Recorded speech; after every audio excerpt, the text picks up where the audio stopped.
Okay, so I'm back. So if you would have any questions, kindly join in now. Post your questions,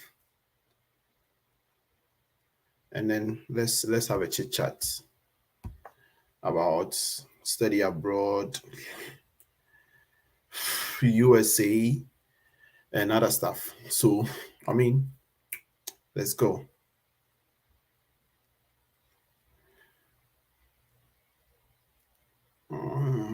Waiting for a couple of people to join, then we'll be able to go ahead with it.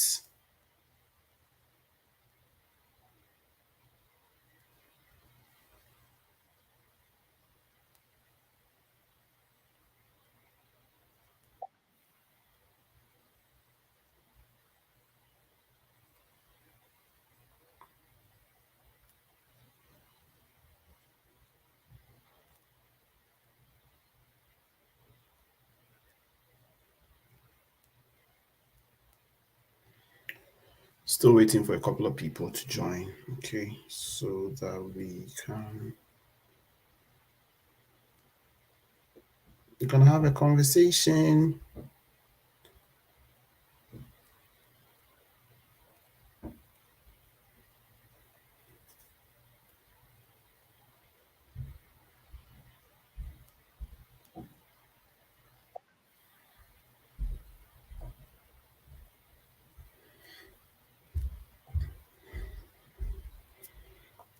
Okay.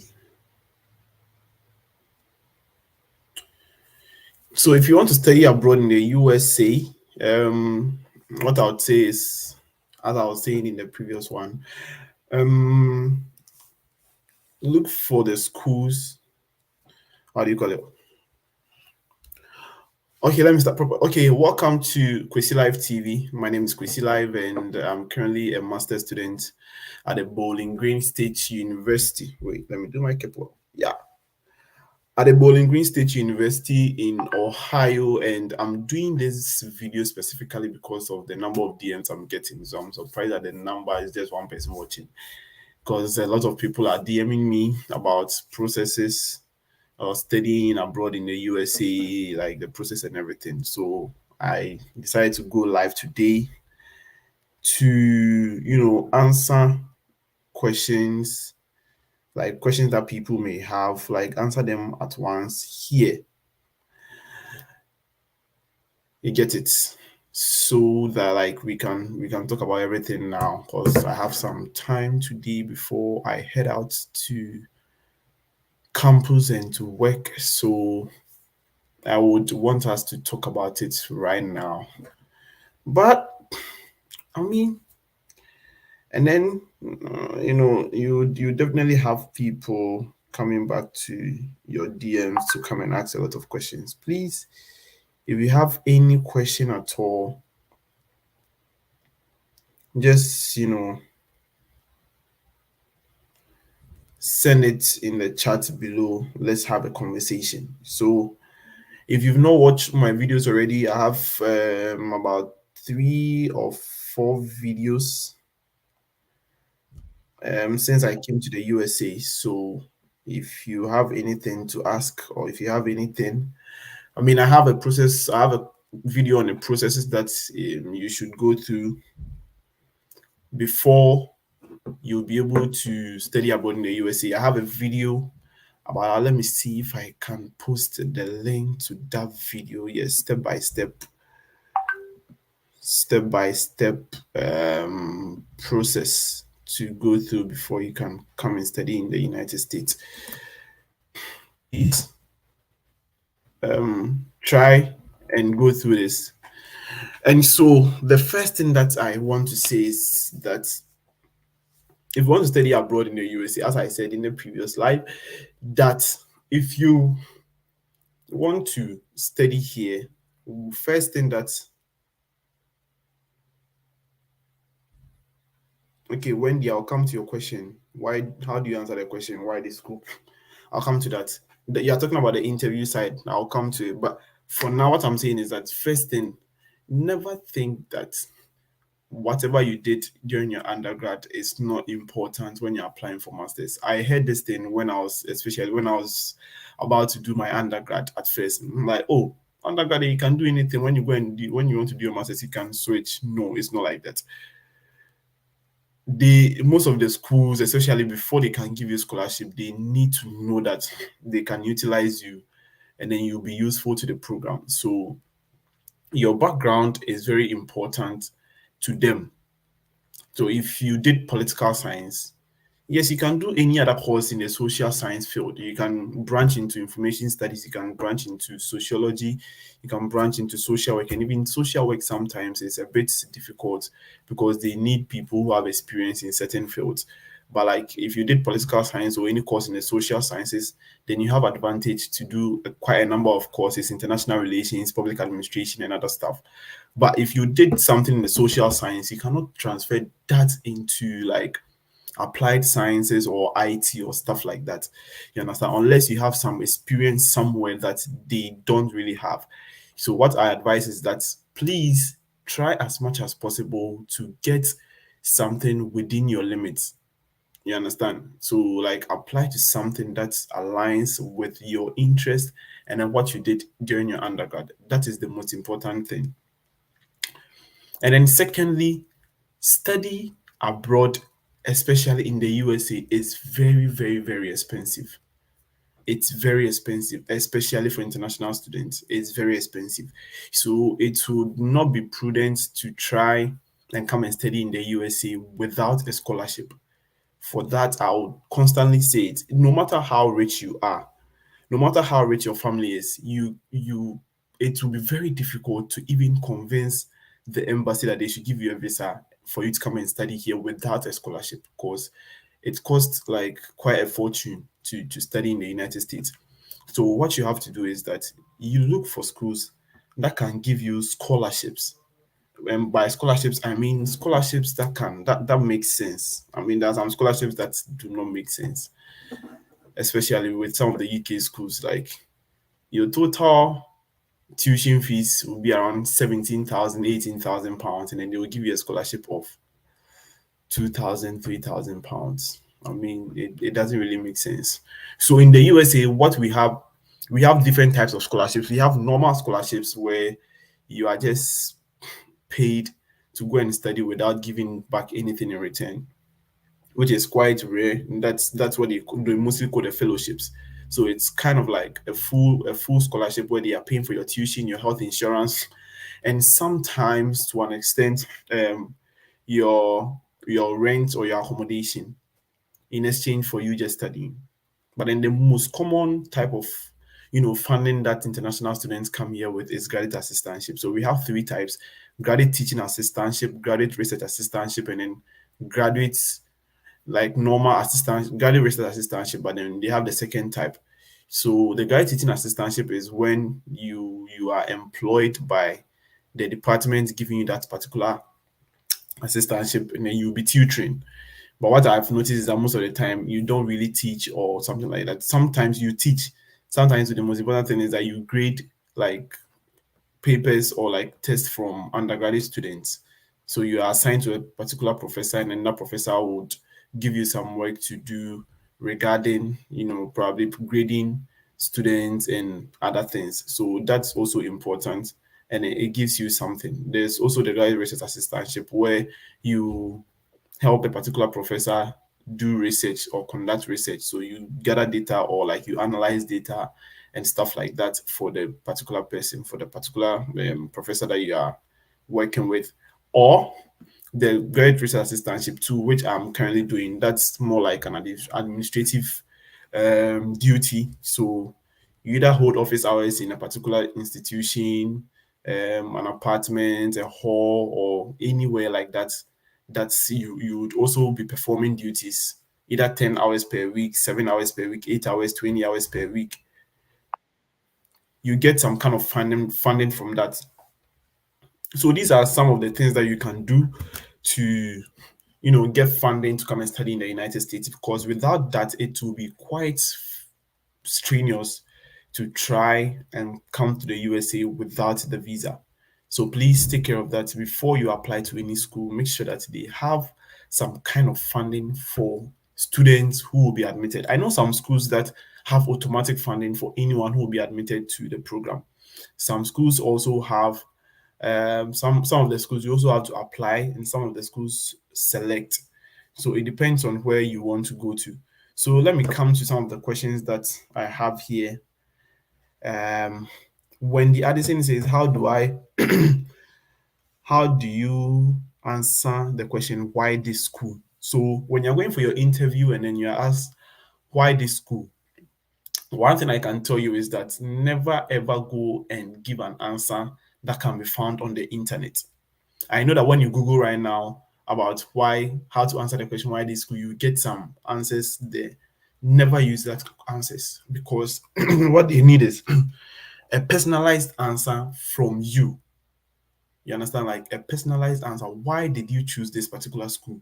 One, it can be that the school has a very like different curriculum that fits into your goal. So they have certain courses, they have a particular faculty member who is conducting a research in something that you are interested in, and also because probably the school is located in a good place, like with a good weather. That's mostly a minor reason that you can give, but the major reason should be like the course curriculum, the research they are conducting, a particular faculty member that you want to work with. You should find something like that. It shouldn't be because the USA is the hub of higher education, and then studying in the USA will give you a certificate that is cherished by a lot of people. No, that is a very no answer. Never give that kind of answer. Or I applied to this school because it gave me funding. It can be a minor point, like the funding part can be a minor point, but it shouldn't be the main reason why you apply to the school. Okay, so I hope Wendy this answers your question. Okay, so this is the question I just answered. Let me go to the next question. This says, Big Boss Kwesi, I'm currently in my third year of undergraduate. I have to graduate before I think about applying to school? My BSc is a top up to my HND, so no NSS after graduation. Any advice? What I would say pertaining this one is that I started like, wait, the question is blocking my. So what I did was that I started looking for schools abroad, studies abroad, when I was in my final year of undergraduate studies at the University of Ghana. And this was because I intended on doing my national service. But if you intend not to do your national service, then your third year of undergraduate is very perfect. Just that I wouldn't advise that you apply now, except to some schools. But to apply to schools right now, most of the schools will need your full transcript. I know that some of them still accept like at least 3 years of your undergraduate transcript and stuff, but some of them are also very insistent, especially if you want to swerve the GRE and then go with your own undergraduate transcript. You would have to, show your full transcript. So I believe that you should wait and apply when you get to your final year. That would be very perfect. And then you could, especially like during your second semester in your final undergraduate, so you can use your unofficial transcript, which has like almost 85% or 90% of your full undergraduate degree level. Then you can apply with that. That would be my advice. That's for third year. It will be okay if you start looking for schools and listing them down. I remember when I was in my final year, I started searching for schools and then listing them down. That this school, this school, this school, this is what I'll do. But then the real and actual application should should commence when you're in your final year or like a latter part of your final year. Okay, so let me go to the next question. This is from Solomon Chum. It says, what has changed? I see you were refused. What has changed? No funding, same school, no same program. My case, something changed, and what changed was that I got more funding. So when you are refused the visa during your first attempt, what you have to do is that you should try and change something. With changing the school, it's quite tricky, but change something about either your funding or how you present your case. Most of the time, they don't deny you based on probably the school or anything, but sometimes they deny you based on how you present your case. So they want you to present a very genuine case that they can, they can relate to, a genuine case that they think that you yourself will believe in. So, like what you're saying, do you believe in yourself? If you believe in yourself, then there is also the possibility that the viewer will believe in what you say.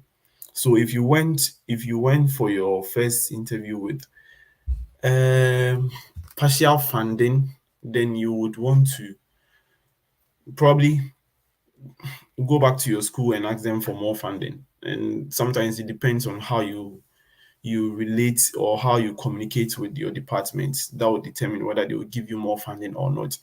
If not, then you would probably have to apply to a school that will give you more funding. For funding, it's very, very important. That's why I started the live by talking about the types of funding that we have in the United States. So Solomon, I hope this answers your question. If you've been refused before, try and change something about yourself, not on your DS 160 per se, but like about yourself, about your funding, about your school or something like that. And then I wish you all for the second attempt. Irene Kluche's question. So are you saying we are supposed to find a supervisor before we apply to the school? No, not not a supervisor per se, especially if you're applying for masters. For PhD, you need to get a supervisor who would approve you before you send your application and you tender in your application. But for masters, what I'm saying is that there are people called the graduate coordinators. So the graduate coordinators are the people who are in charge of the particular master's program that you are going to do. So for my master's in public administration, I had a graduate coordinator who is Professor Justin Rex that I used to, correspond with every time. They are the ones, they'll be your access points when you need any information about the program. So they are the ones that you email, they are the ones that communicate funding decisions, admission decisions, everything like that. So they are the ones I'm saying you should know. Most of the time, like have a very good communication skills when you're dealing with such people. Send emails in a professional way. Dear Dr. Rex, so so and so and so, you present yourself to them that I have these qualifications. What can I do to, you know, gain admission here? Do I stand any chance of getting funding? Sometimes they will give you like very generic answers. Or like, oh yeah, we have funding for this, so you just apply, put in your application and blah blah blah. But when they know you, when they know your name, then when it's time for them to talk about the funding decisions, your name become like familiar to them. So when they see it, like I'm not saying it really makes I can't say it really makes any difference, but I mean, I hope you know what I'm talking about, like the familiarity aspect. So like they become familiar with you, and then they kind of like tilt towards like considering you in some way. So it's about communicating with them. Anytime you have any problem or any issue, email them. If your admission comes and there is no funding, email them.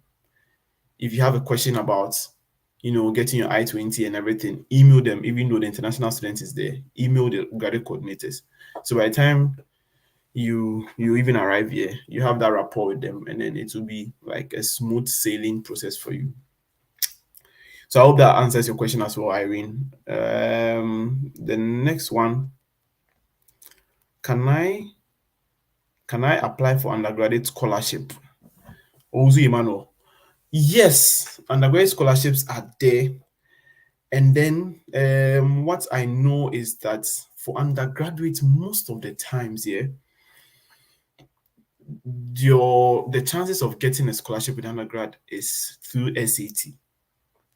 I can't really tell why, but then SAT helps you to get like undergraduate scholarships much more than using your Wassce certificate or whatever certificate that you have. So if you have the chance to apply for SAT, try. I know some people who got scholarships without the SAT. but it's mostly not fully funded.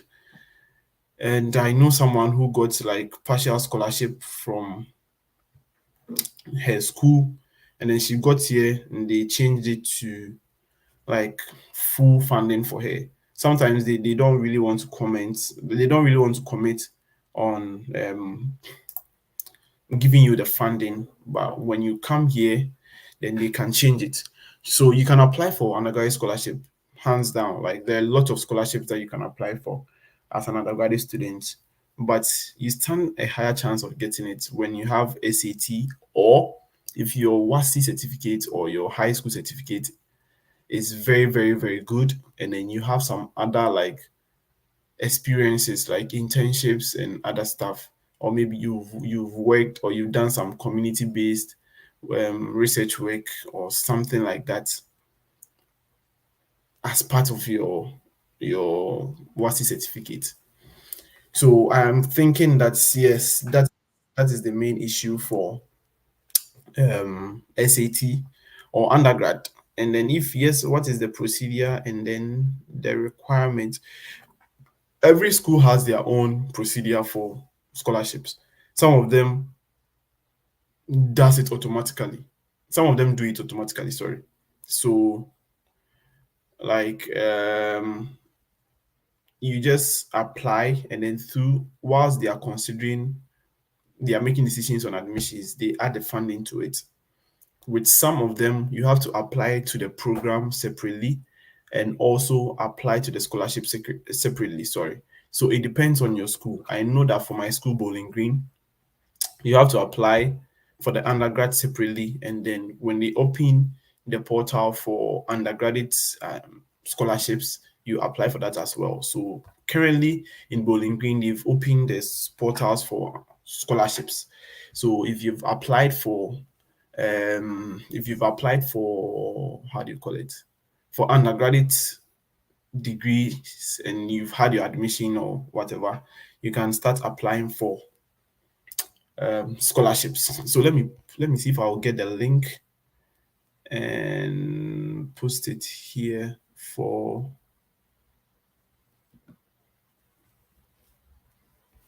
Okay. So if for those of you who would want to come to Bowling Green, this is the link for like scholarships that's the department or the school is offering to people. So you can try that as well. And then Sally Thompson says, can you assist people get admission? No, I'm not part of the admission board. But I mean, through my YouTube videos and stuff, like I can guide you on some of the things that you need to do to get admitted to the program that you want to. So I have a video that talks about the step-by-step ways to go through to get admitted. I'm posting the link also here for you. If you've not watched that video, you can also use that as well as a step-by-step process to get admitted um to any school of your choice. Okay, so I don't know if there is any other question I would answer. If there is no question, then I would end the live here. Actually, I have an interview coming up either tomorrow or Sunday. I don't really know. I have to confirm from the person. This person went for the visa interview 3 times, no, 4 times, got denied 3 times, and got a visa on his fourth attempt. So he's way more experienced in this process than I am. So I'm still talking to him. If we agree on a time, then I would bring him in. Then we'll have a live um interview session here. I want us to record it live so that you people can also ask him questions yourself, because probably my questions may not relate to what you really want to ask him. So I would bring him in here so that you can ask him questions yourself. Also, Emmanuel, you said you have another question. Kindly make it snappy so that we can end the video. I don't want it to be too long so that those who would come late can have the luxury of time to watch. I mean, I know data is expensive in Ghana and other places, so I wouldn't want it to be too long for people who would want to watch a replay of it. So, I mean, if you have any questions too, you can shoot me an email. Um,